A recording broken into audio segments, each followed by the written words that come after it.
সম্প্রতি সুরাকন্যা বিদ্যালয়ের শতবর্ষ উপলক্ষে একটি প্রদর্শনীর আয়োজন করা হয়েছিল, যেখানে খাদ্য মেলাও করা হয়েছিল। সম্প্রতি সুরাকন্যা বিদ্যালয়ের শতবর্ষ উপলক্ষে একটি প্রদর্শনীর আয়োজন করা হয়েছিল, যেখানে খাদ্য মেলাও করা হয়েছিল।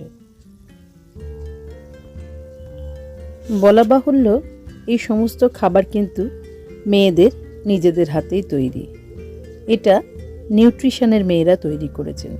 সুতরাং পুষ্টিগুণ বজায় রেখে কিভাবে সুখাদ্য তৈরি করা যায় সেটা তারা তালিকাভুক্তও করেছেন।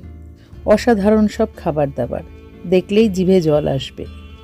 শুধু জিভে জল আসা নয়, এগুলো বিক্রিও হয়েছে হু হু করে, একটুও পড়ে থাকেনি।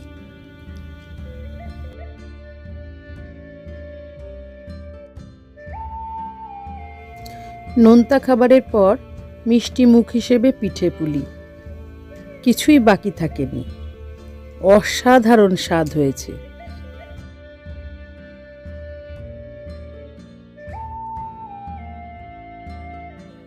এত সুন্দর সুন্দর খাবার তৈরি করা এবং বিক্রি করার জন্য মেয়েদের উৎসাহ ছিল চোখে পড়ার মতো।